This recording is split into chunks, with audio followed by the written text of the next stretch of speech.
माझ्या विठ्ठल पांडुरंगा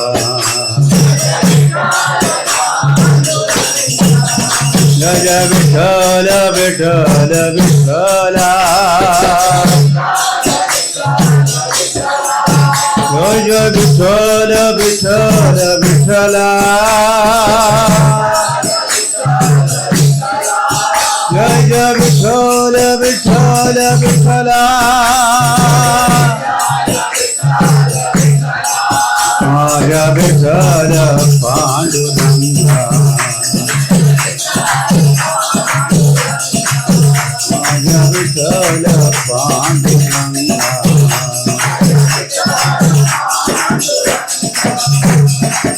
हरे कृष्ण हरे कृष्ण कृष्ण हरे राम हरे राम हरे हरे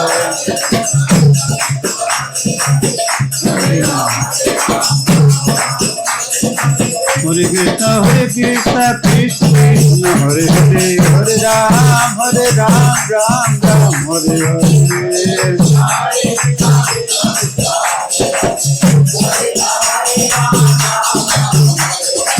हरे कृष्ण कृष्ण कृष्ण हरे हरे हरे राम राम राम हरे हरे हरे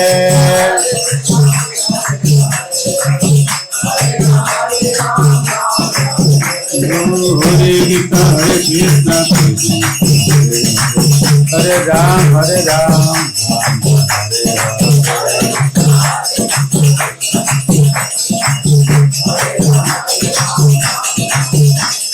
हरे कृष्ण कृष्ण हरे राम राम हरे हरे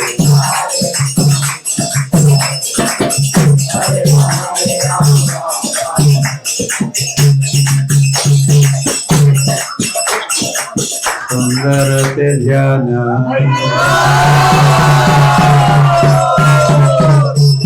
विठेवरी करगटावरी ठेवणीय तुळसी हार गळा कासे पितांबर एवढे निरंतर हेची ध्यान मकर कुंडले तळपती अवधी कंठी कौस्तुभमणी विराजित मुका म्हणे माझे हेची सर्व सुख पाहिन श्रीमुख आवडीने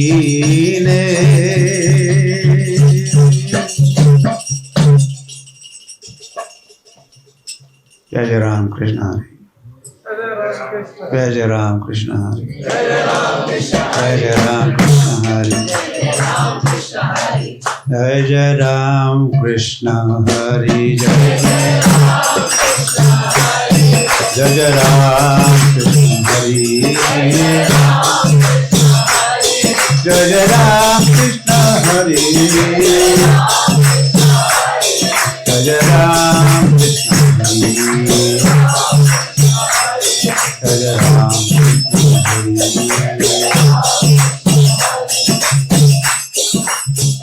कृष्ण चैतन्य प्रभु नित्यानंद श्री अद्वैत गदाधर श्रीवासदि गौर भक्त वृंद हरे कृष्ण कृष्ण कृष्ण हरे हरे राम राम हरे हरे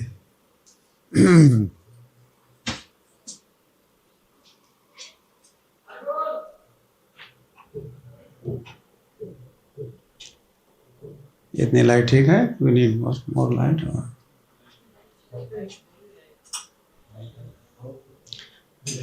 Well.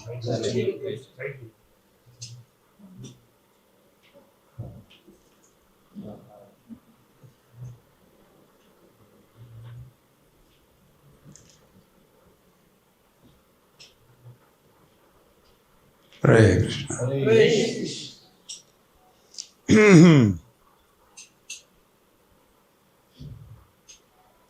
मुझे कुछ बोलने की आवश्यकता भी नहीं है, क्योंकि आप तो पहले ही प्रोत्साहित हो चुके हो।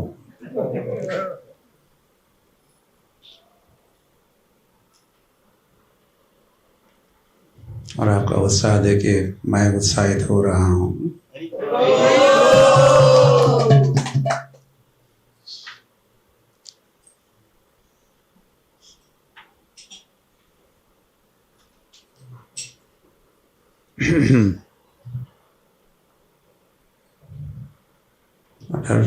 पंढरपुर धाम के तो इस धाम में भी आपका हार्दिक स्वागत है।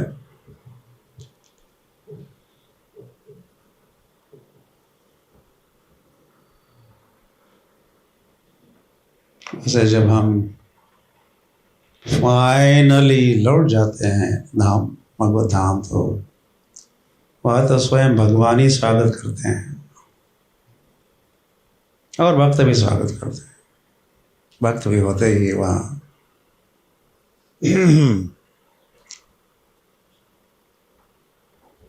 तो जैसे अंतर तो है ही नहीं। आज आपका यहाँ स्वागत हो रहा है,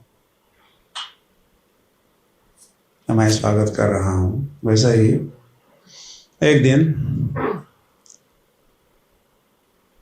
आपका भगवत धाम में स्वागत हो, या वैकुंठ में स्वागत हो, या वृंदावन में स्वागत हो। वैकुंठ लौटना या भगवत धाम लौटना, ये एक लक्ष्य है। तो उस लक्ष्य तक आप एक दिन जरूर पहुंचिए और फिर भगवान को ही आपका स्वागत करने दीजिए।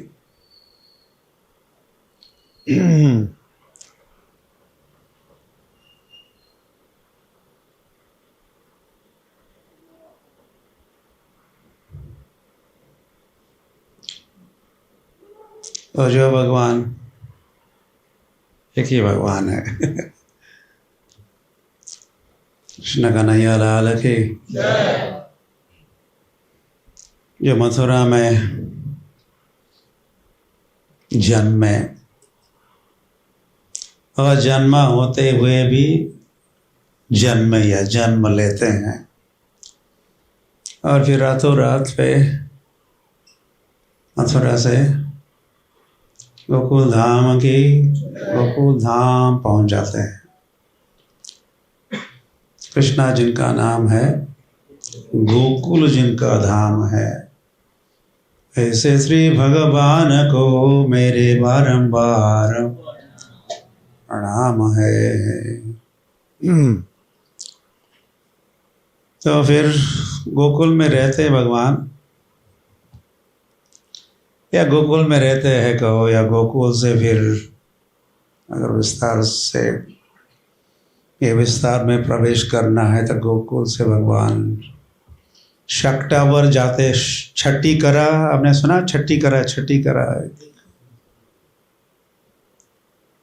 वहाँ जाते हैं, वहाँ भी रह जाते हैं 3 वर्ष और 4 महीने, और फिर वहाँ से भगवान और आगे बढ़ते हैं और नंदग्राम पहुँच जाते हैं, और फिर वहाँ से भगवान मथुरा के लिए प्रस्थान करते हैं। अक्रूर आते हैं, या कंस भेजते हैं अक्रूर जी को, और कृष्ण बलराम को ले आना।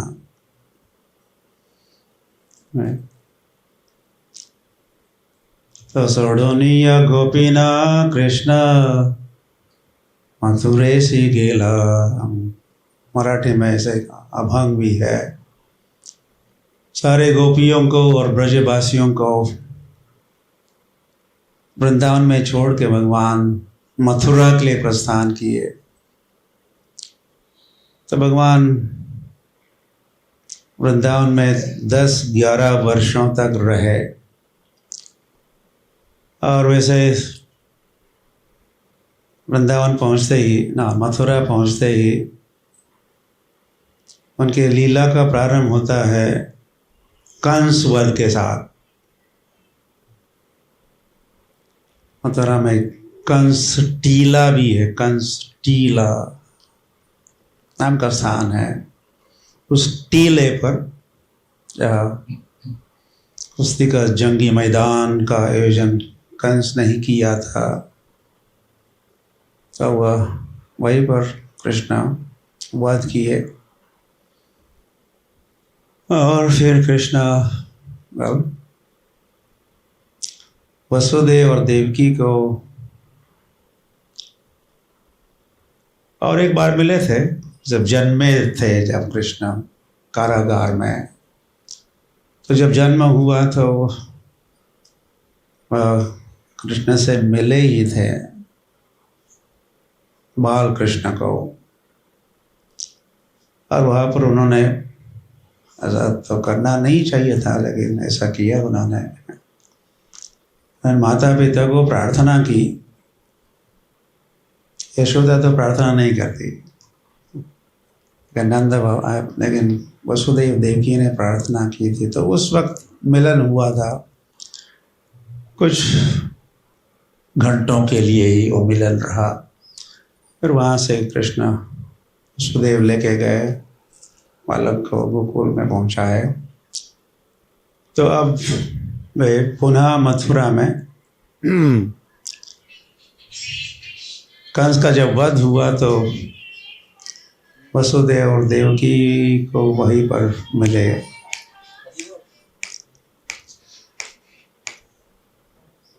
उस बदमाश कंस ने वैसे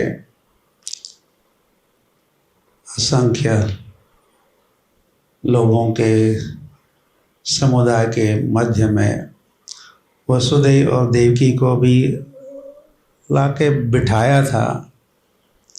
और वो सोच रहा था कि यह कुश्ती खेलते खेलते अच्छा कृष्ण का वध हम करेंगे, हम कृष्ण को मारेंगे कि जान लेंगे। लेकिन हुआ तो उल्टा ही, कृष्ण ने ही वसुदेव और देवकी की नस ने कंस का वध किया। तो फिर वसुदेव और देवकी वहीं पर थे और उनसे कृष्ण और बलराम मिलते हैं। मैंने मैं थोड़ा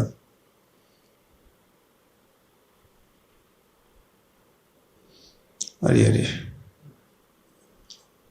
वैसे कृष्ण ने कंस का वध किया तो वो कंस के आई थिंक 8 भाई थे, वे मैदान में उतरे और वे कृष्ण बलराम को मारने का प्रयास कर रहे थे ही, किंतु बलराम ने उन सारे कंक इत्यादि, उनके नाम थे कंक, बड़ा भाई थे होगा शायद, उन सबको लिटाया या सुलाया या पूरी भेज दिया। तो कृष्ण ने कंस का वध किया और बलराम ने कंस के सारे भाइयों का वध किया। और तदुपरांत कृष्ण बलराम वसुदेव और देवकी से मिलते हैं। और ये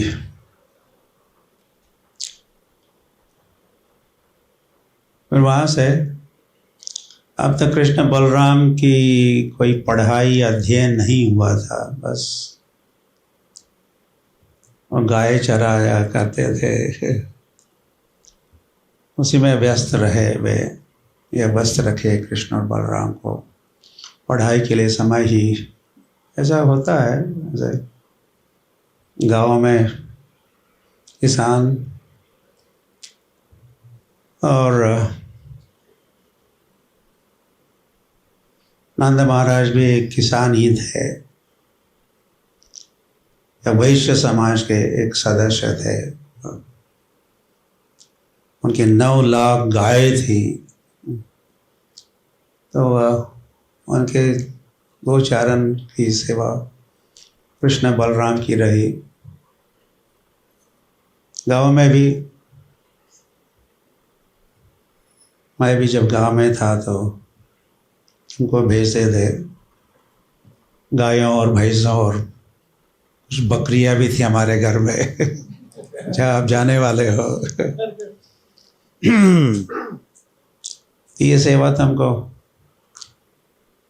ऑन वीकेंड्स, सैटरडे संडे को दिया करते थे।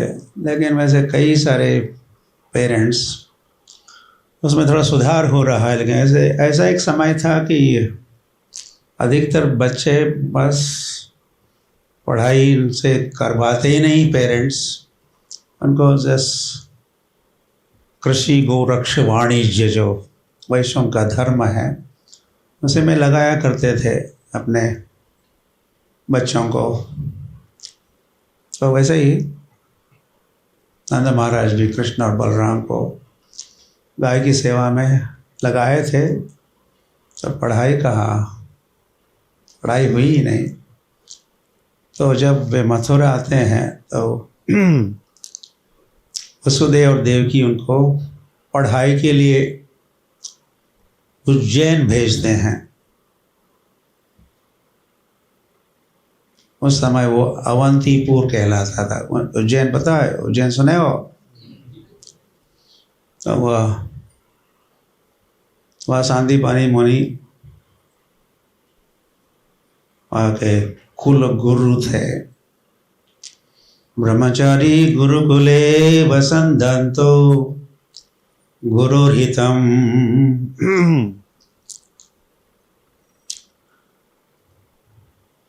तो कृष्ण बन जाते हैं। कृष्ण ब्रह्मचारी और बलराम ब्रह्मचारी, और सांदीपनि मुनि के आश्रम में वे रहे। 64 दिन रहे। 64 दिनों में 64 कलाएं सीखे, और हर कला में वैसे दिन के अंत में उत्तीर्ण भी हो जाते, सर्टिफाइड, क्वालिफाइड इस साइंस एंड आर्ट में। हरी हरी।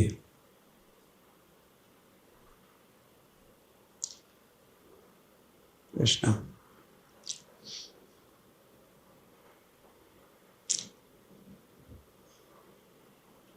तो जब दक्षिणा का समय है, कई सारी, हर स्थान पर कई सारी लीला है।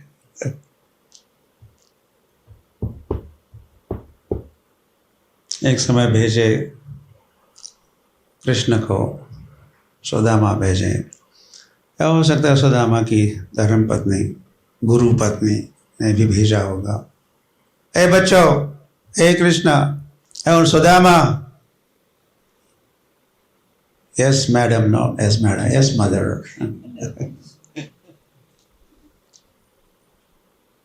तो ईंधन के लिए जाओ, वन में जाओ, कुछ लकड़ियाँ ले आओ। तो जब कृष्ण और बलराम इकट्ठे कर रहे थे कुछ लकड़ियाँ, सारा कुकिंग में से फायर वुड कहते हैं, फायर, नो गैस, चूल्हे पर। रियरी हमारे घर में भी, हम जब घर में थे तो वहाँ चूल्हे ही जलते थे।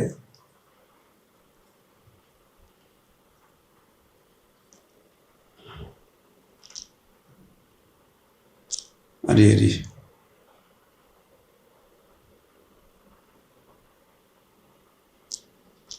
तो कृष्ण और सुदामा जब लकड़ी धन इकट्ठा कर रहे थे तो जैसे कुछ आंधी तूफान का मौसम या बन रहा है, आंधी तूफान भी शुरू हो गई, वर्षा भी शुरू हो गई,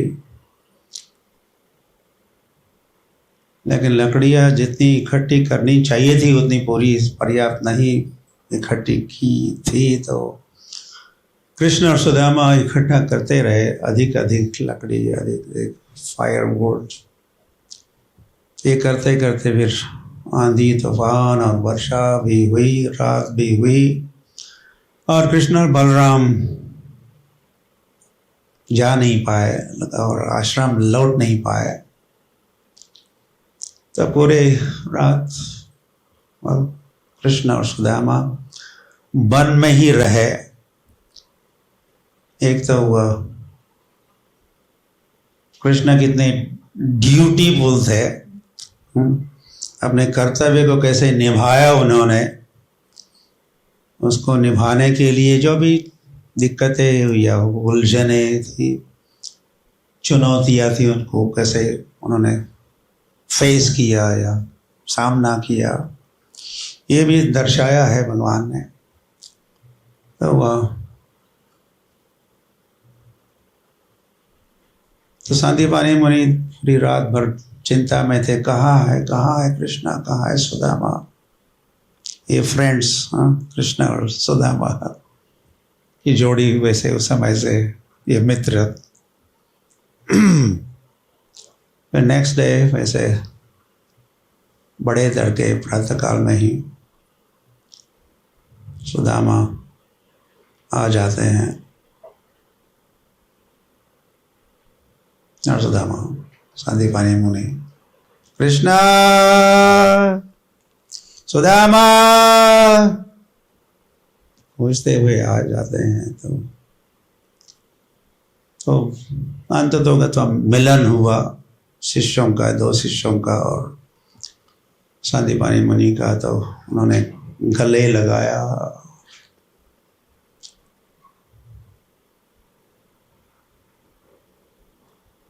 और मैं प्रसन्न हूँ तुम्हारे सेवा भाव से, तो भविष्य में तुम जो भी कहोगे वो सत्य होगा, और वेदवाणी तुम्हारे मुख से निसृत होगी। ऐसा आशीर्वाद कृष्ण को देने वाले कौन थे? सांदीपनि मुनि ने। और फिर ऐसा स्नेह भी गुरु और शिष्यों के मध्य में हुआ करता था।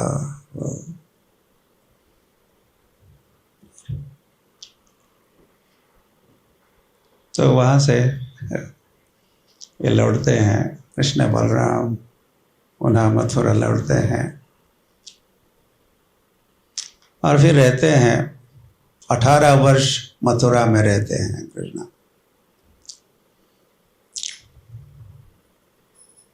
और फिर जरासंध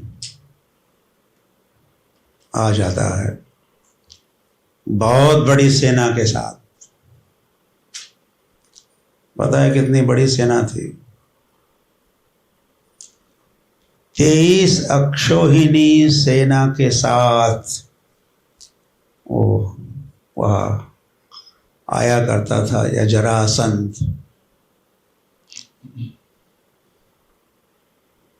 और कृष्ण और बलराम उनके सेना की जान लेते और फिर बस जरासंध को बचाते।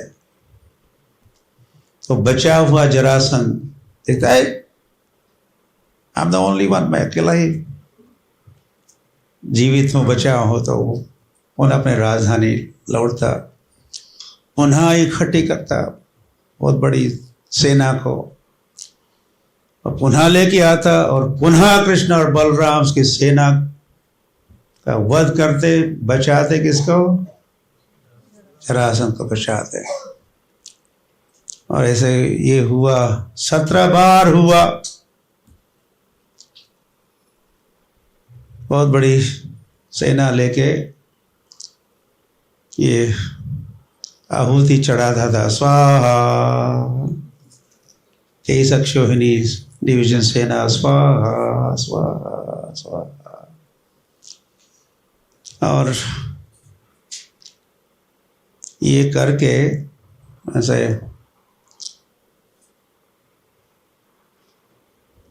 ये जरासंध कृष्ण का काम बड़ा आसान कर रहा था। वो कैसे? कृष्ण प्रकट हुए थे तो उन्होंने कहा, मैं क्यों प्रकट होता हूँ? परित्राणाय साधूनाम और विनाशाय च दुष्कृताम धर्म संस्थापनार्थाय संभवामि युगे युगे। तो जरासंध के ये सारे मित्र मंडल, ये सब चांडाल चौकड़ी, ये सब ऐसे असुरी प्रवृत्ति के ही थे। तो उनके वध के लिए तो भगवान प्रकट हुए थे। जरासंध यदि उन सबको इकट्ठे करके वहां नहीं ले आता तो कृष्ण को उनके गांव, उनके घर जाना पड़ता, डोर टू डोर। जैसे आप लोग बुक डिस्ट्रीब्यूशन के लिए डोर टू डोर जाते हैं, ऐसे मैं जब कह रहा हूं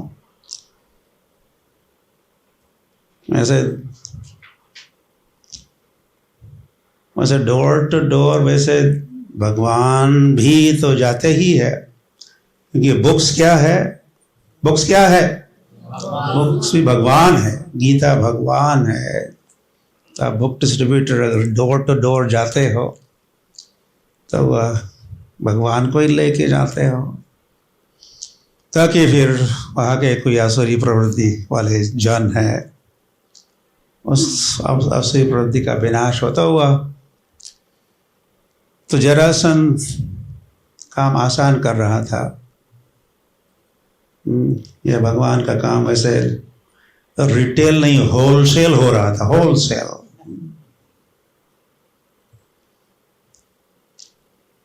तो 18वीं बार जब जरासंध आया तो उस समय भगवान वैसे लड़ने के मूड में नहीं थे। चल ही रहा है, it's a routine business, it's a boring business. पुनः पुनः वही लीला या वध की लीला, विनाश आए दूसरे काम चल रहा है। तो कृष्ण और बलराम वहां से प्रस्थान करते वैसे उस युद्ध भूमि से भाग, ऐसा प्रतीत हुआ जरासंध को। इसलिए वो कहने, कृष्ण और बलराम कैसे हैं? रन छोड़, रन छोड़। जो नाम सुने हैं कृष्ण का, एक नाम क्या है? रन छोड़। ये भगवान का एक नाम है, एक नाम है। जैसे लीला भगवान खेले रन छोड़ने की, इसलिए उनका नाम हुआ रन छोड़। तो वह तो कृष्ण और बलराम ऐसे ये रूटीन बिजनेस भी चल रहा था। 17 बार हम लड़े, अब क्या और एक बार लड़ना है, ये भी विचार तो था ही। और साथ ही साथ ऐसे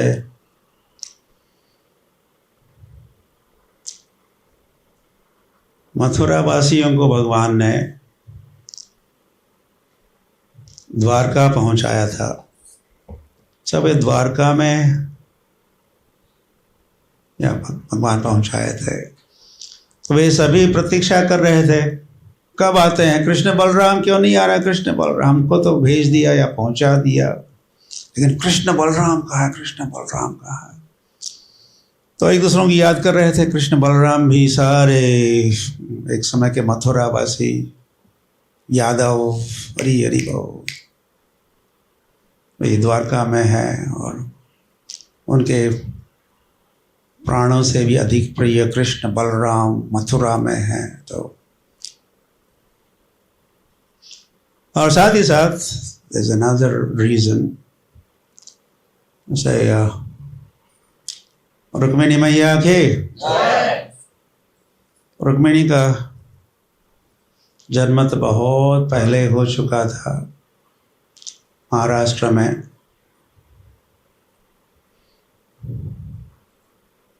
एक कुंडीनपुर नामक स्थान है, कुंडीनपुर, या हम लोग कौंडिन्यपुर कहते हैं महाराष्ट्र मराठी में, कौंडिन्यपुर, कुंडीनपुर।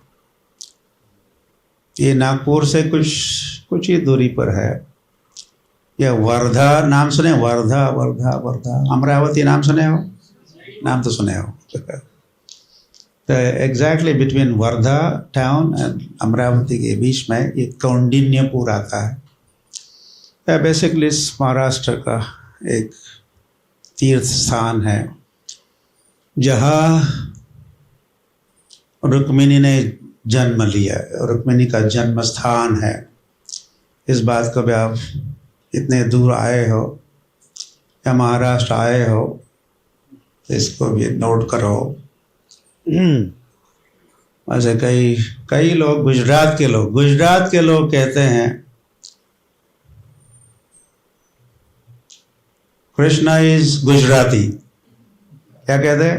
कृष्णा इज गुजराती। कि बहुत सारा समय अब कृष्णा गुजरात में बिताने वाले हैं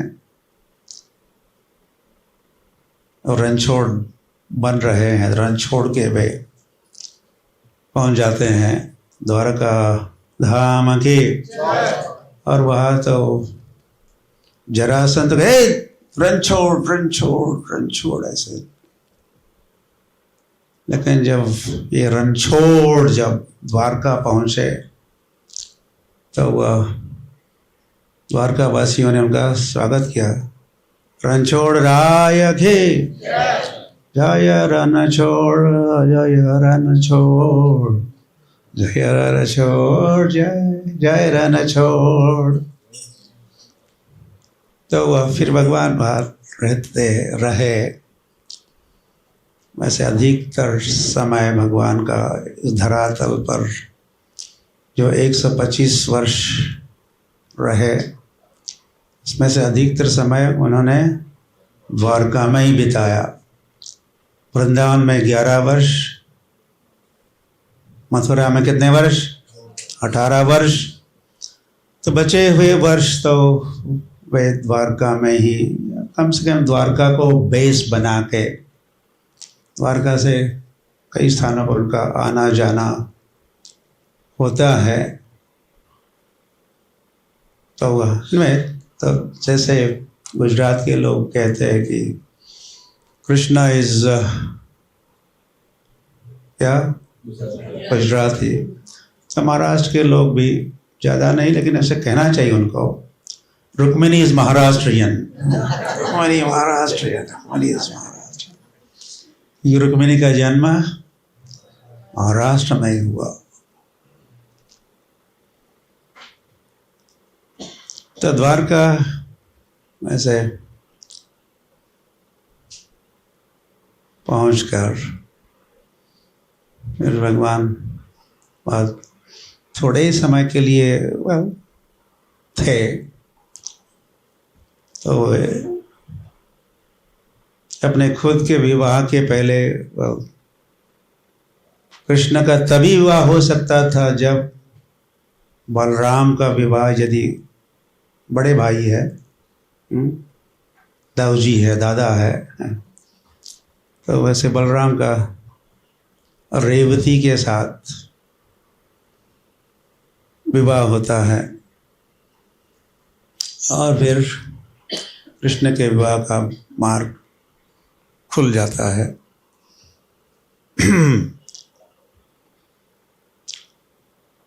तो रुक्मिणी कौंडिन्यपुर में जन्मी रुक्मिणी, और ये इसको कृष्ण के संबंध में सुनने का खूब अवसर प्राप्त हुआ करता था।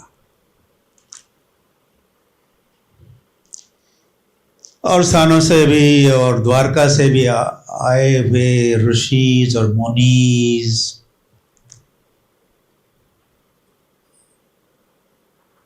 भीष्मक राजा के दरबार में, रुक्मिणी थी भीष्मक नंदिनी या भीष्मक राजा की कन्या थी। भीष्मक के 5 पुत्र थे और एक थी पुत्री रुक्मिणी। हुआ रुक्मिणी का विवाह का समय, पहले तो उनको सुनने दो। तो कृष्ण की खूब कथाएं सुना करती थी, कृष्ण की लीला, नाम रूप लीला का श्रवण जब ऋषि मुनि सुना रहे हैं राजा भीष्मक को, या फिर दरबार भी वहाँ है और सब सुन रहे हैं, हरि बोल हरे कृष्णा, तो रुक्मिणी भी सुना करती थी, खूब सुनती थी कृष्ण की कथा, कृष्ण की लीला। और सुन सुन के हम जो सुनते हैं, जब भगवान की कथा सुनते हैं तो क्या होता है, श्रवणादि शुद्ध चित्ते कर उदय, नित्य सिद्ध कृष्ण प्रेम साध्य कबो न है। ऐसे कृष्ण प्रेम हमको कई अलग से प्राप्त करके आत्मा में उसको भर देना या रख देना, ऐसी बात नहीं है। आत्मा का, हर आत्मा का, हर जीवात्मा का भगवान से प्रेम है ही। बस अब वो सुप्त अवस्था में है, करना क्या है, उसको जागृत, उसको जगाना है।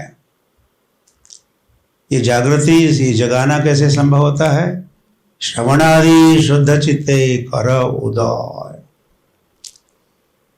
तो ये सिद्धांत रुक्मिणी को भी लागू हो गया। तो रुक्मिणी जो सुन रही थी कृष्ण की कथा या द्वारकाधीश की कथा, लीला, धाम, पंढरपुर धाम के, द्वारका धाम के, तो ये लीला कथा चरित्र द्वारकाधीश का, कृष्ण का सुन सुन के इतना प्रेम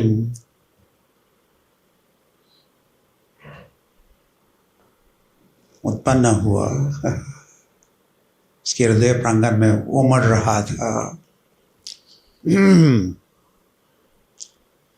लेकिन दुर्दैव से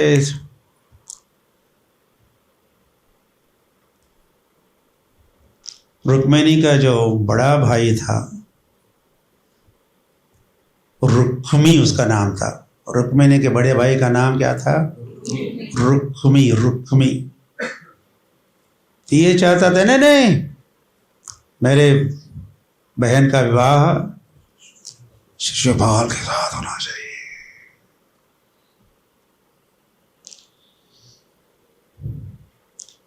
लेकिन रुक्मिणी ने तो मन बना लिया था, मेरा विवाह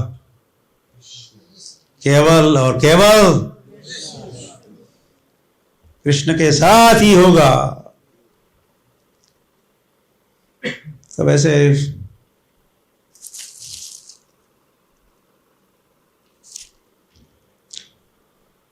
उसकी इच्छा के विरुद्ध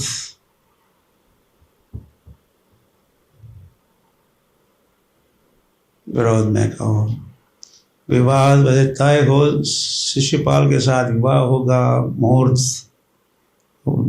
मैरिज की डेट भी निकाली और सब, everything is all ready to go. और 2 दिनों में विवाह संपन्न होना है, बारात पहुंच रही है, मैरिज पार्टी।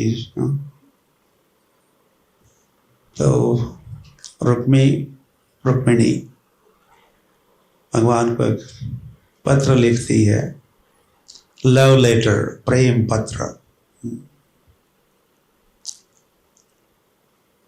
और एक ब्राह्मण के हाथ भेज देती है, आप जाओ जाओ, ये ब्राह्मण देवता, द्वारका जाओ और मेरा ये संदेश कृष्ण के पास पहुंचा दो।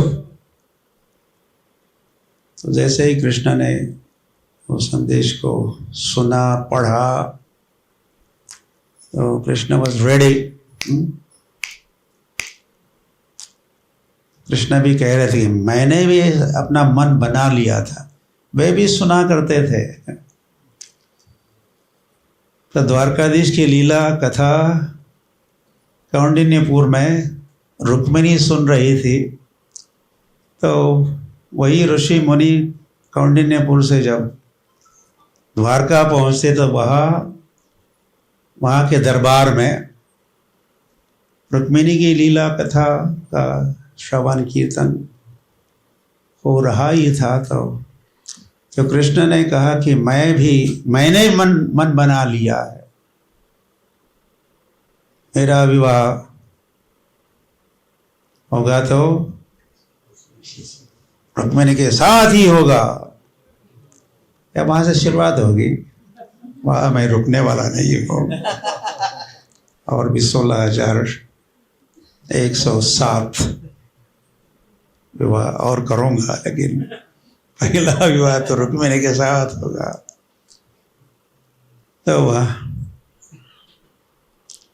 तो भगवान तैयार हो जाते हैं। वैसे ब्राह्मण देवता तो ये पत्र तो इनविटेशन ही था, और कृष्णा आप आइए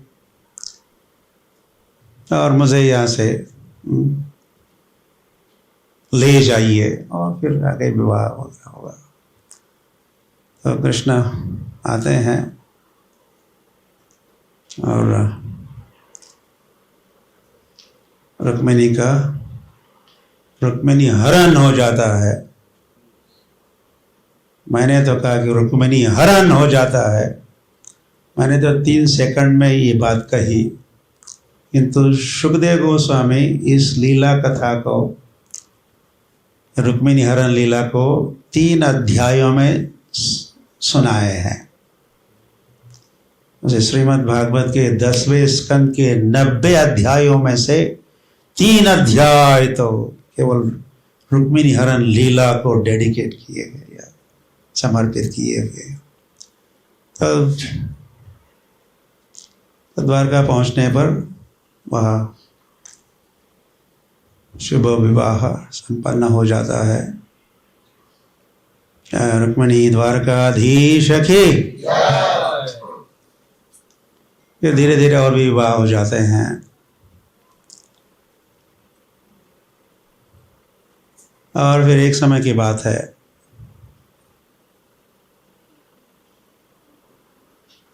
वृंदावन से, हरि बोल, वृंदावन धाम के, वृंदावन से ऐसा कोई कह रहा है तो हमको झकझकवाट, क्या वृंदावन से, क्या वृंदावन से।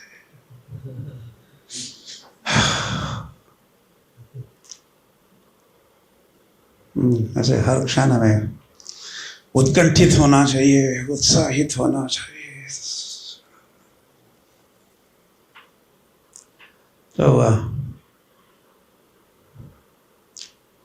तो वृंदावन से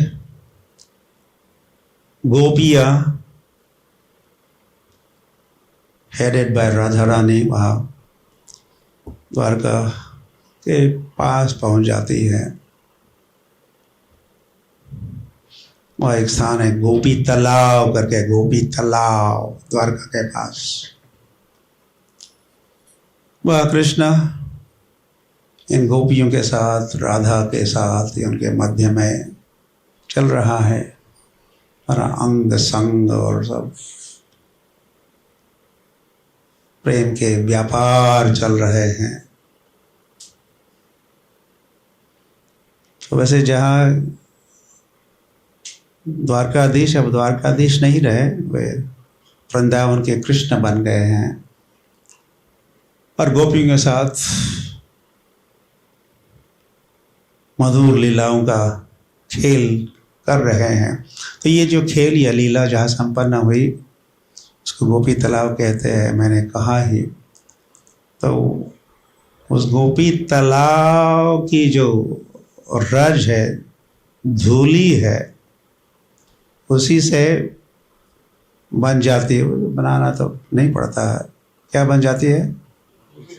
गोपी चंदन कहते हैं, गोपी चंदन। तो गोपी तालाब का जो धूल है, मिट्टी है, रज है, उसी को हम लोग अपने मस्तक पर धारण करते हैं, उसको गोपी चंदन कहते हैं।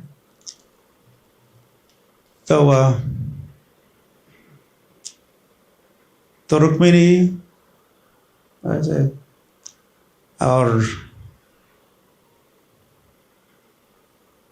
कृष्ण के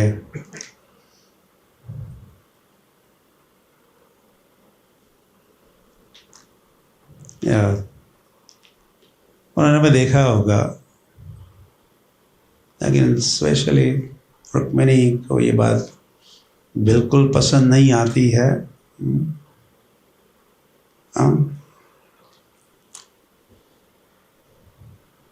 कृष्ण को तो कोई समस्या नहीं है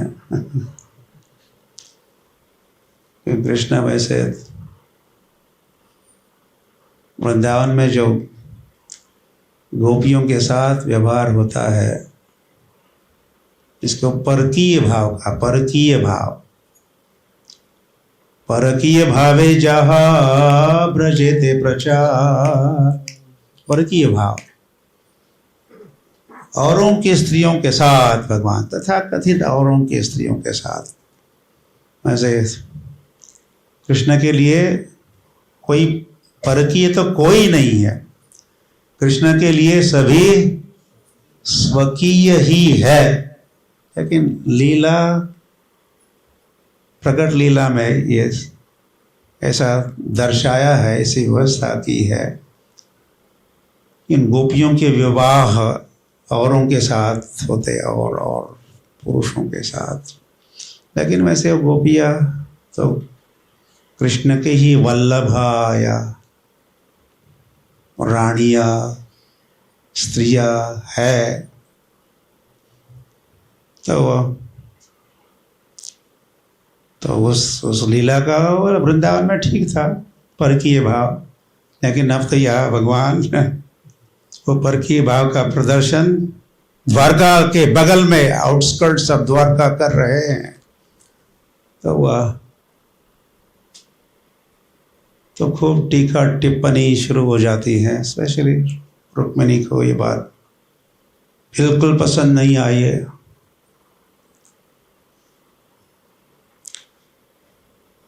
वे ऑफ कोर्स रुक्मिणी के साथ भी उनका प्रेम तो था ही, लेकिन ये कृष्ण, द्वारकाधीश अभी कृष्ण ही बने हैं, वृंदावन के कृष्ण बन के गोपियों के साथ, राधा के साथ जो उनका गाढ़ प्रेम, स्नेह, प्रणय इत्यादि नाम भी है, या महाभाव या अनुराग का जो प्रदर्शन हो रहा है, वो ऐसा प्रेम तो हमसे तो कभी नहीं किया। हम उन्हीं की होती हुई, we are his married wives, और पता नहीं ये कौन स्त्रियां है, इनके साथ ऐसा इतना सारा प्रेम। और ऐसे प्रेम का प्रदर्शन तो हमारे साथ तो कभी नहीं हुआ। तो इस बात को लेके, हरे कृष्णा, इस बात को लेके रुक्मिणी रुठ जाती है, या रुक्मिणी वैसे आध्यात्मिक जो शब्दावली है, शब्दकोश है, उसमें मानिनी, मान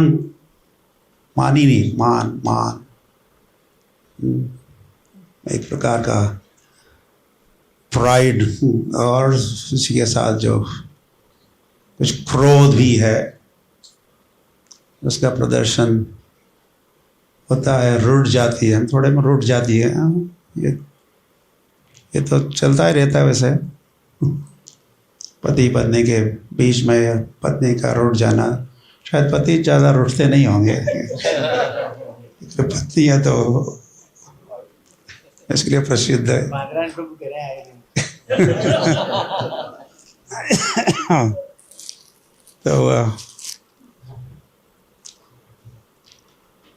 तो कुछ समय के लिए बातचीत भी नहीं हो रही द्वारकाधीश के साथ, और कहीं कुकिंग भी नहीं हो रहा है। प्रभु जी आते हैं, दरवाजा खटखटा रहे हैं तो रुक्मिणी द्वार नहीं खोल रही है। द्वारकाधीश जाए तो जाए कहाँ? हाँ, तो उसका क्रोध, उसका जो मान है कुछ घटा नहीं, बढ़ ही गया, और इसके परिणाम स्वरूप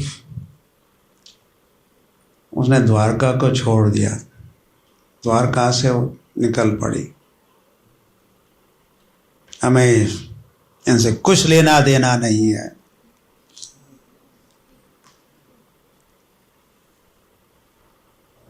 महाराष्ट्र में इसको सोड़ चिट्ठी कहते, सोड़ चिट्ठी। सोड़ मतलब छोड़ना और चिट्ठी मतलब चिट्ठी।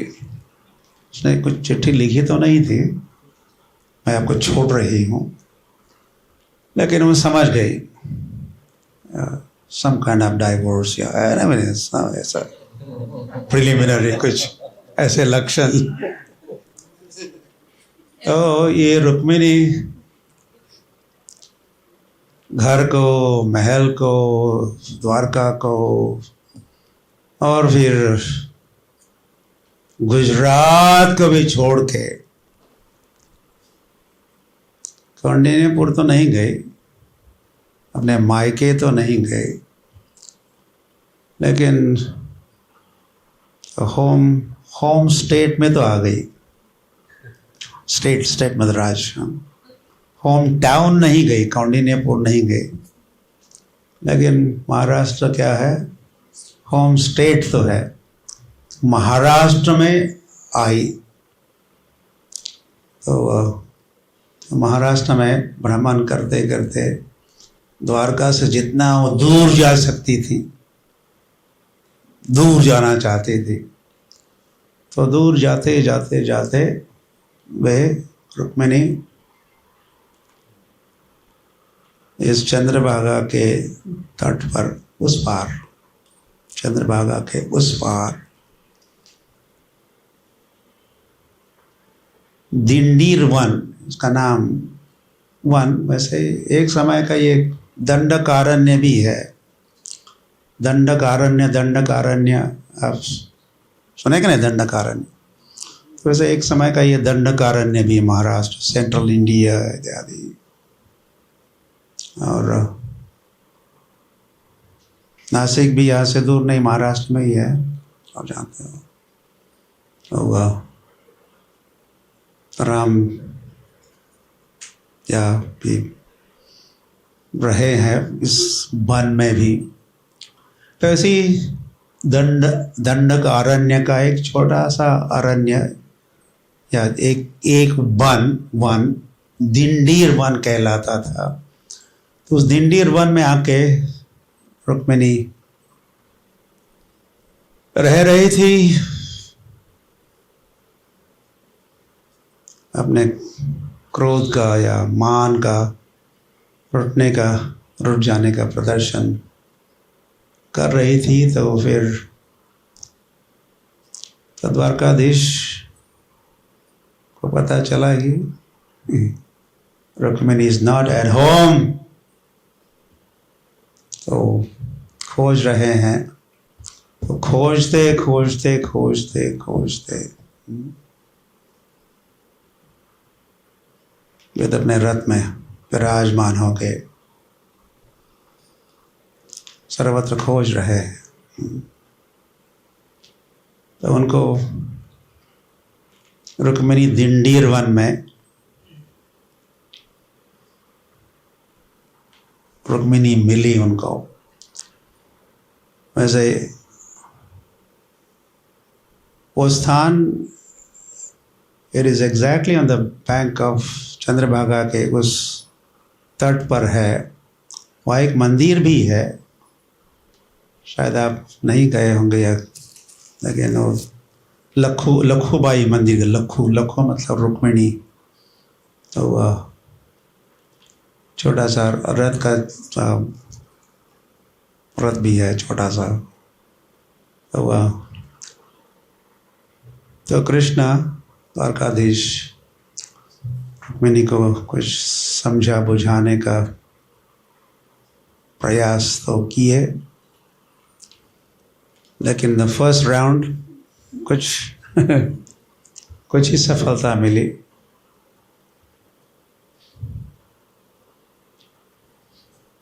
तो ये प्रयास थोड़ा जारी ही था, इसको ठंडा करना है, शांत करना है रुक्मिणी को। तो उनको भगवान तो एक ही साथ कई सारे उनके उद्देश्य सफल हो कराते हैं। तो भगवान को याद आता है, मैंने एक भक्त को मुचकुंद नाम सुने हो? मुचकुंद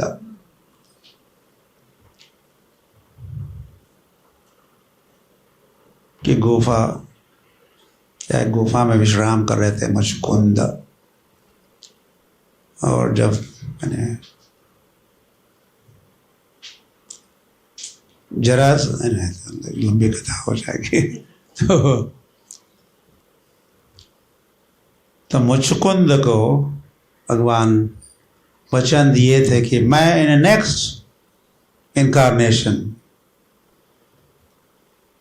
मैं तुम्हें दर्शन दूंगा। तो भगवान जब यहाँ पहुँचे हैं तो उनको वो जो वचन दिया था वो भी याद आता है, और जिनको वचन दिया था वे अब पुंडलिक बने। पुंडलिक उनका नाम है पुंडलिक, और वे पुंडलिक भी पंढरपुर में ही रह रहे हैं। वैसे भगवान सर्वज्ञ है। कैसे है भगवान? सर्वज्ञ है, सर्वज्ञ हो गया। ये भगवान की पहचान अगर हम जान सकते हैं तो समझ गए भगवान। तो फिर भगवान थोड़े आगे बढ़ते हैं और पुंडलिक का निवास स्थान, अब तो वो रिवर बेड, आप गए थे क्या वहाँ? हाँ, महाद्वार घाट जो है, जिस घाट से दर्शन के लिए जाते हैं, ऐसे और भी घाट लगे, मुख्य घाट तो महाद्वार कहलाता है। वहाँ कई सारे मंदिर है, नदी के पात्र में ही। तो वहाँ द्वारकाधीश जाते हैं पुंडलिक को मिलने के लिए। तो पुंडलिक अच्छे सदाचारी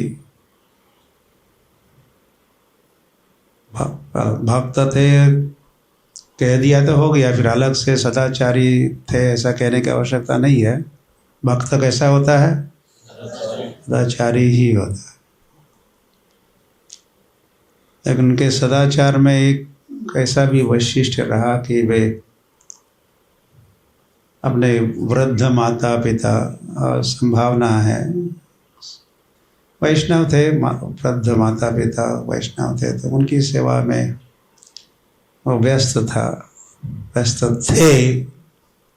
पुंडलिक था कहना, ये सदाचार हुआ क्या?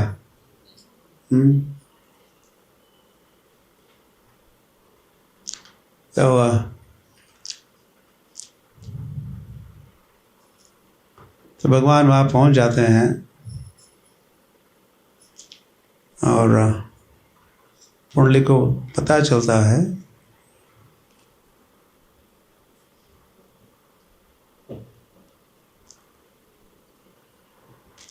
किंतु वो व्यस्त थे, तो मैं कहते ये रही आपके लिए ईट, एक आसन, इस पर आप विराजिए, रुके रहिए। तो पुंडलिक दी हुई ईंट पर भगवान खड़े हो गए। वैसे वो ईंट साधारण किसी भट्टी की,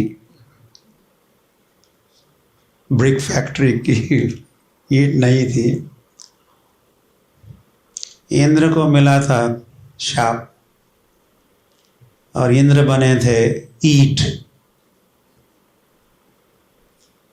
तो जैसे अहिल्या का उद्धार हुआ, राम के स्पर्श से वो शिला बनी थी, पत्थर बनी थी। तो यह इंद्र बने हैं ईंट। तो भगवान का स्पर्श की प्रतीक्षा ही थी, तो वो भी कार्य सिद्ध हुआ, सफल हुआ, उनका भी उद्धार हुआ। तो भगवान ईंट पर खड़े हैं, इसलिए भगवान का ईंट को मराठी में वीट कहते हैं। ऐसे अपभ्रंश हो जाता है, अलग अलग भाषा में अलग अलग शब्दावली बन जाती है। ईंट में हिंदी में ईंट, तो मराठी में क्या कहते हैं? Wheat, wheat, wheat. तो वह आई टी के बजाय VIT, VIT, वीट। तो वीट पर विराजमान भगवान का नाम क्या हुआ? विट्ठल, विट्ठल। वीट के साथ और भी कुछ सफिक्सेस जुड़ गए, तो उसी से शब्द बन गया विट्ठल।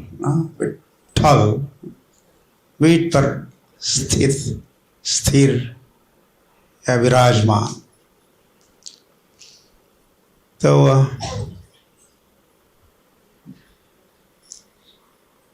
तो कुछ समय के उपरांत पुंडलिक अपनी सेवा से उत्तरदायित्व उन्होंने पूरा कर लिया, माता पिता की सेवा कर रहे थे। तो कृष्ण से अभी उनका संवाद होता है और प्रणाम होता है, साष्टांग दंडवत प्रणाम, स्तुति गान। और उस समय ये पुंडलिक निवेदन करते हैं, प्रभु आप जो, मेरा पानी होगा क्या? My water? हाँ ना, रमन कृष्ण को बुला थोड़ा, मेरा पानी था, ऐसा कहना। सिद्धा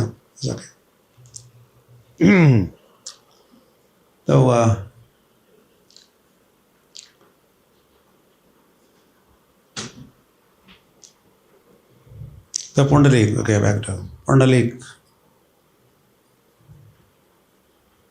प्रभु के या महात्मा पुंडलिक के। तो उन्होंने निवेदन किया भगवान से, आप जो यहाँ पधारे हो, आप को मुझे दर्शन देना था, आपने मुझे दर्शन दिया यहाँ पहुंचकर।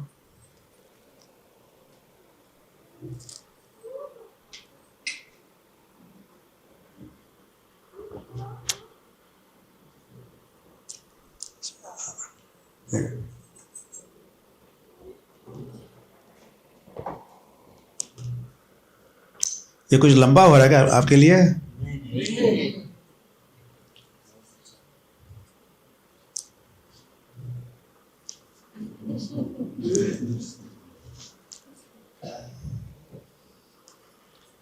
वाह,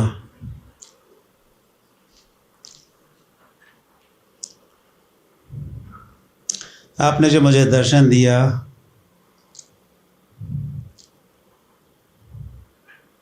तहे दिल से, मैं आपका बहुत आभारी हूँ। I am very grateful, thankful. धन्यवाद, धन्यवाद।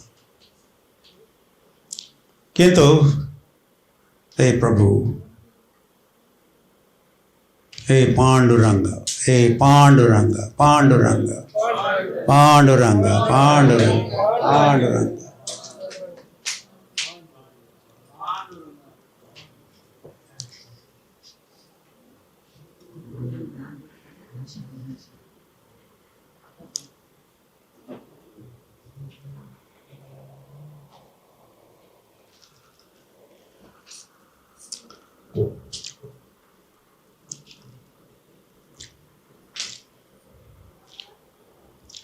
विठल के भी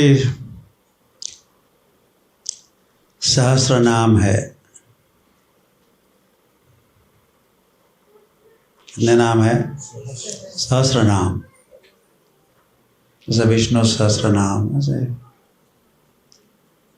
गौरांग सहस्र नाम, ऐसे कई सारे सहस्र नाम प्रसिद्ध है। तो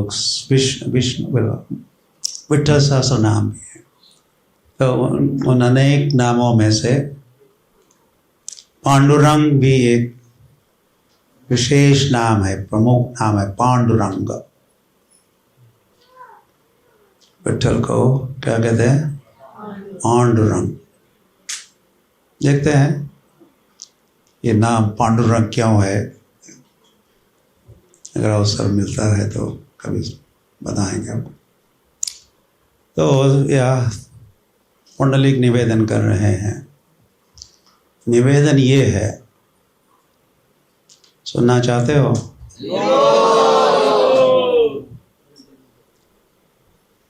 कि आप जब आए हो, धारे हो, तो मुझे तो आपने दर्शन दिया, बहुत अच्छी बात। लेकिन भविष्य में और भी तीर्थ यात्री आएंगे जहाँ तहाँ से, ग्रेटर नोएडा से भी आएंगे। तो प्रभु, यदि आप यही रहोगे, भविष्य में आने वाले सभी तीर्थ यात्रियों को आपका दर्शन होगा।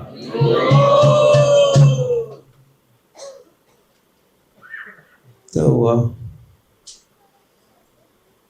भक्त या भगवान की पहचान, या फिर इसी के साथ भगवान का एक नाम भी हो गया, पराधीन। अहम भक्तः पराधीनो, आपने सुना भी होगा। भगवान अपने भक्त के अधीन या पराधीन हो जाते हैं। तो वह ये जो निवेदन किया था पुंडलिक ने, तो भगवान कैसे इनकार या कैसे ना कैसे कह सकते हैं। तो भगवान ने कहा तथास्तु। आप सुनते हो ना, तथा मतलब क्या? वैसे। तथा मतलब वैसे। अस्तु मतलब हो। ऐसे कुछ शब्द भी सीखा करो आप। मातृभाषा यही है वैसे, मदर टंग संस्कृति है। अगर कृष्णा माता है तो कृष्ण की भाषा मदर टंग संस्कृत है, और भी है संस्कृत। तो तथास्तु, तथा अस्तु, वैसे ही हो। वैसे ही हो मतलब वैसे होना शुरू हो गया, तो भगवान अब यही रहने वाले थे और रह गए।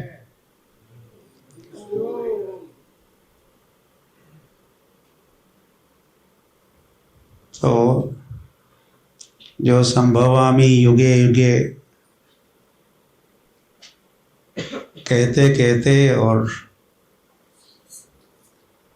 फिर प्रकट भी हुए थे मथुरा में, और मथुरा से आगे बढ़े वृंदावन, वृंदावन से बैक टू मथुरा, मथुरा से द्वारका, द्वारका से और भी कई स्थानों पर गए हैं। हस्तिनापुर जाते रहे, कुरुक्षेत्र गए युद्ध के समय, और कई स्थानों पर भगवान गए हैं। उनके जब विवाह होने थे रुक्मिणी के साथ तो हुआ, फिर और 7 रानियों के साथ, उनकी 8 विशेष रानियां थी। जैसे 8 विशेष गोपियां है, अष्ट सखियां है, ललिता विशाखा आदि जत सखी वृंद। वैसे 16,108 ये जो 8 रानियों को प्राप्त करने के लिए वे अलग अलग स्थानों पर वे जाते हैं। और फिर कितने बच गए? 16,100। तो 16,100 रानियों को, ऐसी बात निकल आई है तो कहते हैं भगवान जब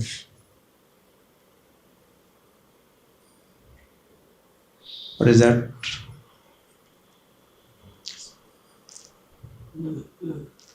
असम में जहाँ मुरारी और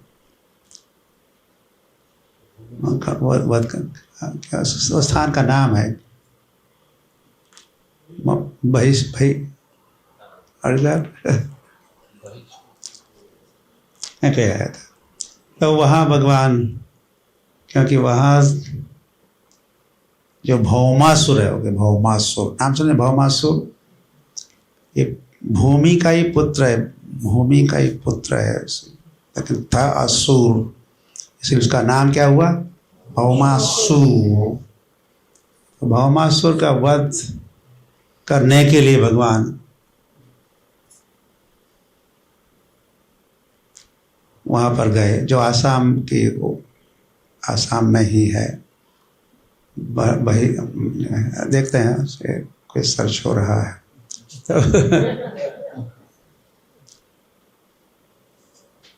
तो भगवान ने उस भौमासुर का वध किया। इस भौमासुर ने 16,100 राजपुत्रियों को बंदी बनाया था। समझ में आ रहा है? तो भगवान ने भौमासुर का वध करने के उपरांत इन सारे राजपुत्रियों को मुक्त किया। किंतु वो सोच रही थी कि अब हमें कौन स्वीकारेगा, हम तो भौमासुर के कारागार में हमको बंदी बना के रखा, ये हुआ वो हुआ, तो हमारा मैरिज के लिए कोई तैयार नहीं होगा। प्रभु आप हमें स्वीकार कीजिए। तथास्तु। और भगवान ने स्वीकारा उन सारे राजपुत्रियों को। उसी के साथ ऑफ कोर्स उन सब को भगवान वैसे द्वारका भेजते हैं, और स्वयं भगवान, साथ में सत्यभामा थी, उनको लेके भगवान स्वर्ग जाते हैं। हरी हरी। वैसे अदिति का नाम सुने? अदिति, आदित्यों की माता, दीति और अदिति, दैत्यों की माता दीति और आदित्यों की माता अदिति। तो अदिति जो स्वर्ग में निवास करती है, तो उसके कुंडल और कोई छाता ये चोरी किया था या हड़प लिया था भौमासुर ने, और ये सब हड़प के ये चोरी करके वो वहाँ पहुँचाया था। इसीलिए भी भगवान वहाँ गए थे, इसका वध करेंगे और फिर ले लेंगे और अदिति के कुंडल और कुछ वस्तुएं, छत्र, तो उसको लेके भगवान स्वर्ग जाते हैं वो लौटाने के लिए।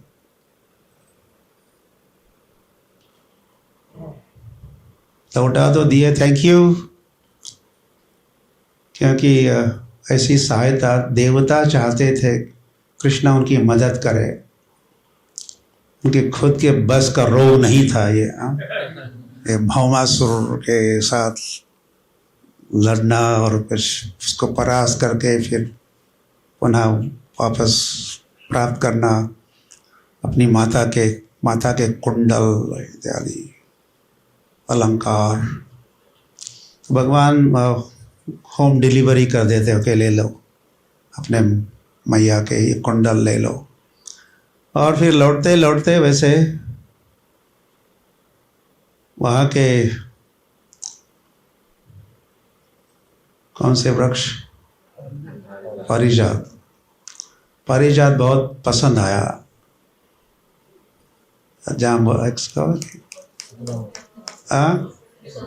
सत्यभामा को, या ये भी संभव, आई थिंक रुक्मिणी के कोर्ट यार्ड में तो वो था वृक्ष, लेकिन उनके महल के आंगन में नहीं था, इसीलिए कृष्ण उसको लेके गए थे। मतलब शॉपिंग करके आएंगे, स्वर्ग से शॉपिंग करके आएंगे एक बार वहाँ के नर्सरी से या वहाँ के देवताओं के उद्यान से एक लेके आएंगे वो। तो उसको लेके जब कृष्ण लौट रहे थे द्वारका की ओर, तो देवताओं को कृतघ्न ही कहना होगा। एक होता है कृतज्ञ और दूसरा, ऐसे शब्दों को आपको पता होना चाहिए। कृतज्ञ, किए हुए उपकारों को जो याद करता है और फिर सोचता है कि मैं क्या कर सकता हूं उस व्यक्ति के लिए। इतनी बड़ी सहायता की थी कृष्ण ने देवताओं की, अदिति के सारे अलंकार या कुंडल लौटा के, लेकिन वही कृष्ण जब वहाँ का कौन सा वृक्ष, पारिजात लेके जा रहे थे, तो देवताओं ने पीछा के क्या कर रहे हो, पूछा नहीं, कुछ नहीं है, नो परमिशन और एडमिशन हमारे उद्यान में प्रवेश किया और वहाँ का वृक्ष बिना पूछे ही ले जा रहे हो। तो भगवान तो ले ही गए, रुके नहीं, पीछे छोड़े नहीं, लेकिन देखो ऐसा व्यवहार देवताओं ने उस समय किया था। ये अच्छा था क्या? तो वह कहता हुआ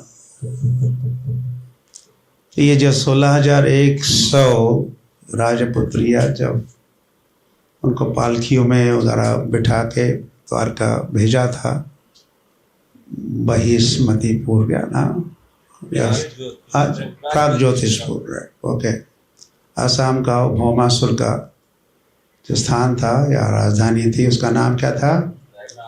प्रागज्योतिषपुर।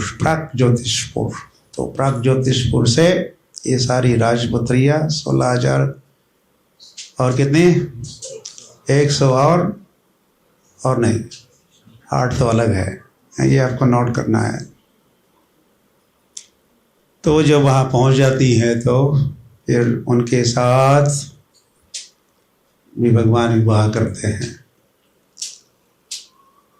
और जितनी रानियों के साथ विवाह करने वाले थे उनके लिए उतने सारे महल तैयार भी थे।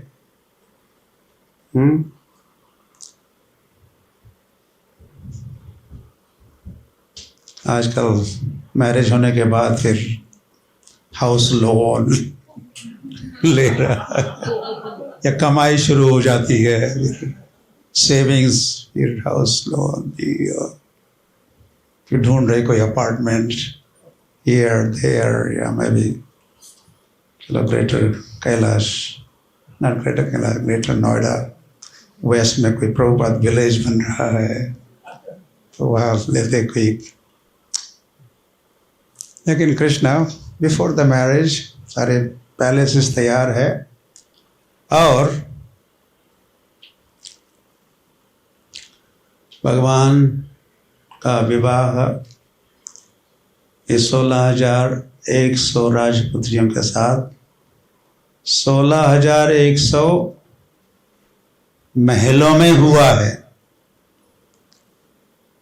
और ऑफ कोर्स बस कृष्ण भी द्वारकाधीश बने, कितने? 16,100 द्वारकाधीश, 8 आई थिंक उनका अलग अलग ही है हिसाब। इतने विवाह, इतने द्वारकाधीश बन जाते हैं। और यहाँ तक कि भगवान भी ऐसा कर सकते हैं।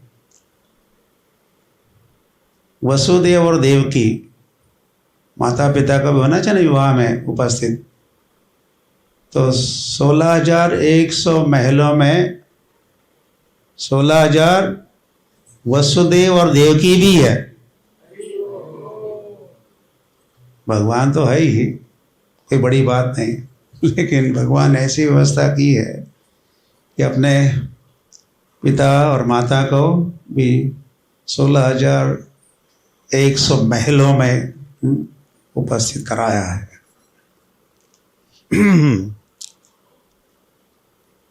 और ये तो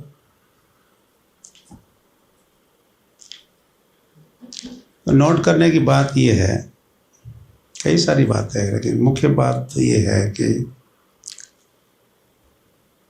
मैं कहते कहते बस कह ही रहा हूँ कि भगवान जो यहाँ आए, मथुरा से, वृंदावन से, बैक टू मथुरा से, द्वारका से, और कहीं कहीं आ जाके स्वर्ग भी गए, प्रागज्योतिषपुर भी गए, कुरुक्षेत्र भी गए, हियर वो देयर। तो जो यहाँ वे आते हैं तो यही रह जाते हैं।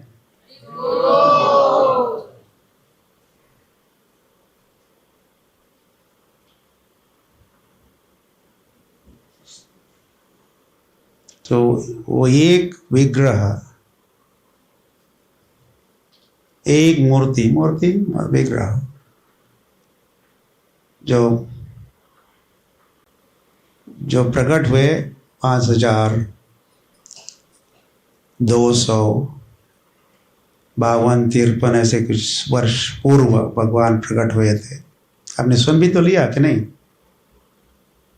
5,000 ऊपर 200, आप लोग 5,000 वर्ष पूर्व भगवान प्रकट हुए। 50 सालों से हम सुन ही रहे हैं। 5,000 में कोई अंतर नहीं पड़, हर साल एक साल बढ़ रहा है, उसका एग्जैक्ट हिसाब किताब है।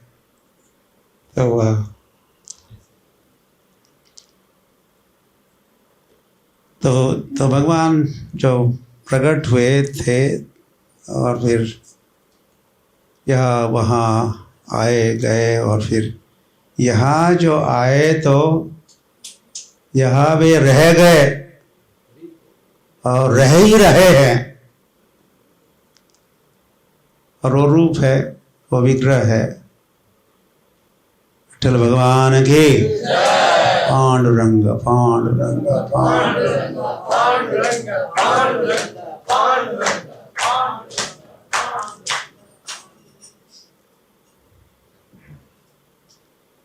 तो इस विग्रह की प्राण प्रतिष्ठा वगैरह हुई नहीं, आवश्यकता ही नहीं थी। ये विग्रह कहीं जयपुर में नहीं बने थे, न तो कोई लोकली किसी कारागिर ने बनाया, ऐसी बात नहीं है। जो भगवान प्रकट हुए, अपने धाम से धरातल पर आए, यहाँ आकर वे रह गए तो रह ही गए। और फिर वैसे वो भी समझना चाहिए, भगवान एक दूसरे रूप में। ओके, तो क्विकली ये भी बात है कि फिर धीरे धीरे रुक्मिणी शांत हो जाती है। और भगवान जाके फिर जहाँ मंदिर है, अभी विठल मंदिर है, वहाँ खड़े हो जाते, ईंट पर ही खड़े हैं। तो फिर पीछे से रुक्मिणी भी वहाँ जाकर खड़ी हो जाती है, लेकिन थोड़े पीछे से आ गई, साथ में नहीं थी। इसीलिए रुक्मिणी का मंदिर अलग से है। आपने देखा कि नहीं? विठल एक ऑल्टर या वेदी पर है, तो रुक्मिणी दूसरे वेदी पर है। हरी हरी।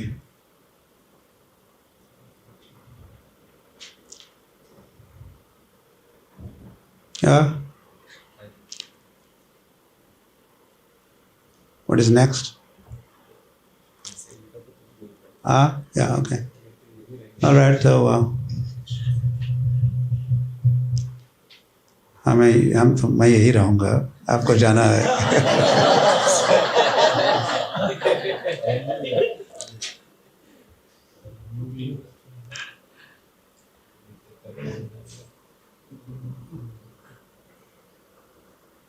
तो यहाँ जो तीर्थ यात्री आते हैं, एक समय तो जो तीर्थ यात्री यहाँ आया करते थे, सभी के सभी चल के ही आया करते थे, पद यात्रा करते हुए, जिसको महाराष्ट्र में हम लोग दिंडी यात्रा कहते, दिंडी यात्रा या पालखी भी कहते हैं। पालखी मराठी शब्द हिंदी में चलता है, पालखी। तो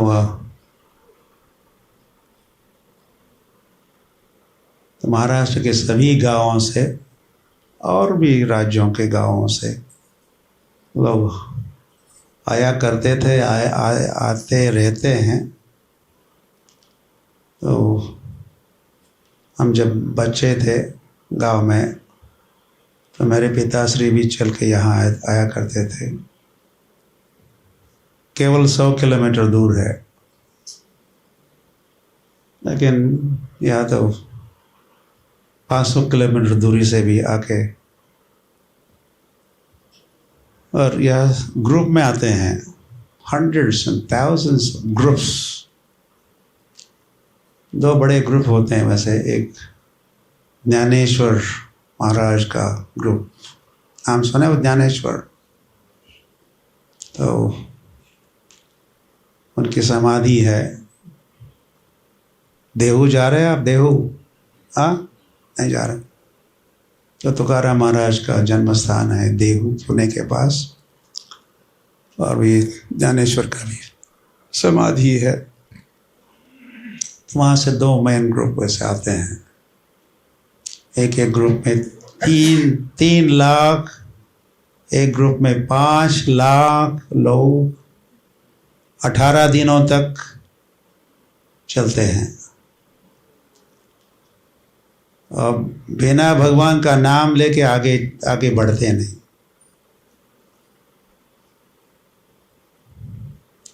अधिकतर तुकाराम महाराज और जो महाराष्ट्र के संत है, उन्होंने उनकी रचनाएं, उनके लिखे हुए गीत, जिनको अभंग कहते हैं। अभंग क्या कहते हैं? अभंग। उसका गान करते हुए सुंदर ते ध्यान उभे, ये भी एक अभंग है। तुकाराम महाराज जैसे 4000 अभंग लिखे। तो इन अभंगों को गाते हुए, नाचते हुए वे यहाँ आ जाते हैं। महाराष्ट्र में वैसे कीर्तन प्रसिद्ध है, कीर्तन के लिए प्रसिद्ध है।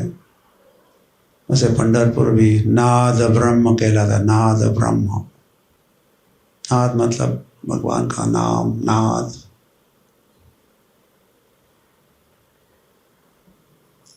तो यहाँ खूब कीर्तन होता रहता है।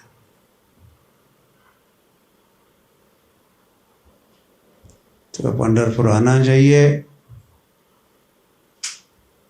पंडरी सा वास, पंढरपुर में रहना चाहिए।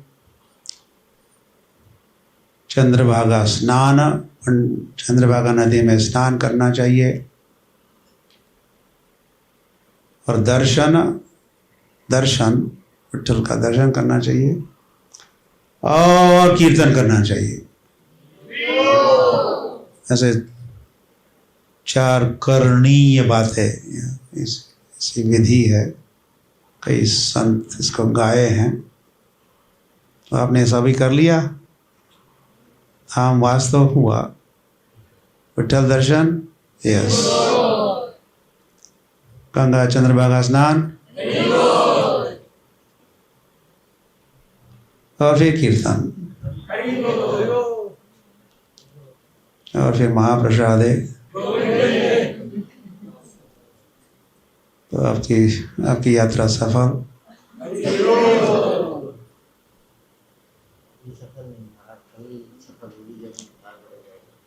और फिर यहाँ से आप आरोडे भी जा रहे हो।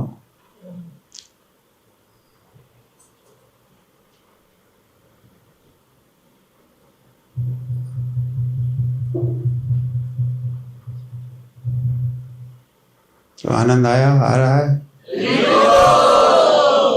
कुछ पैसा वसूल हो रहा है?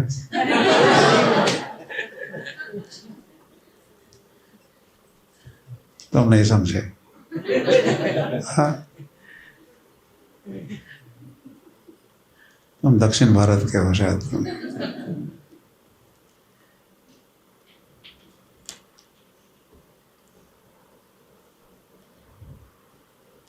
और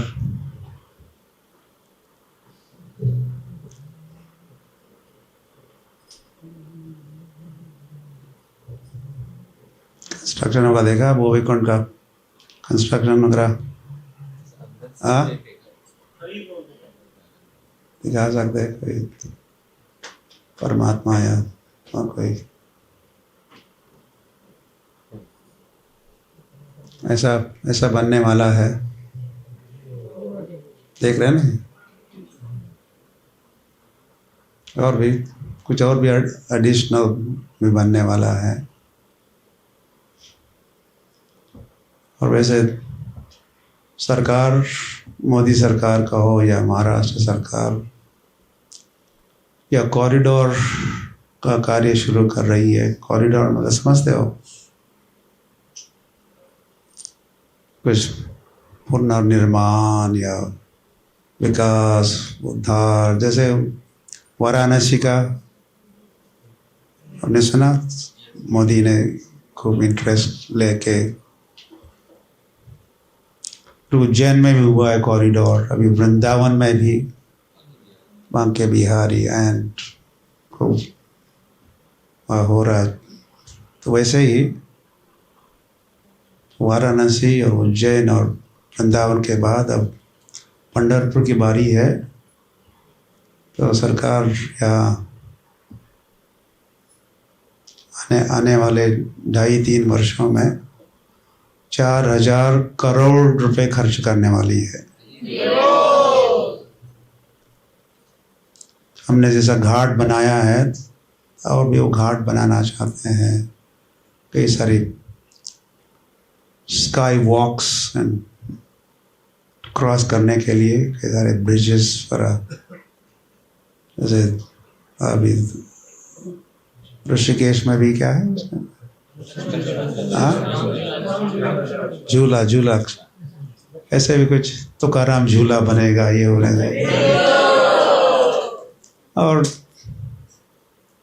लड़ा प्लानिंग है, सरकार भी ध्यान दे रही है। शायद हम उनको प्रेरित कर रहे हैं, या जो हमारी योजना देख के, हमारा घाट देख के, वे अराउंड विट्ठल मंदिर के बगल में पूरा, शायद आपने उसे जगन्नाथपुरी में भी काफ़ी परिवर्तन वहाँ की सरकार ने भी किया है। आप अगर पहले गए थे और अभी गए हो तो लाइक दैट यहाँ पर भी। So Pandharpur ISKCON as well as Pandharpur Dham के लिए थोड़ा ब्राइट फ्यूचर है उस दृष्टि से। और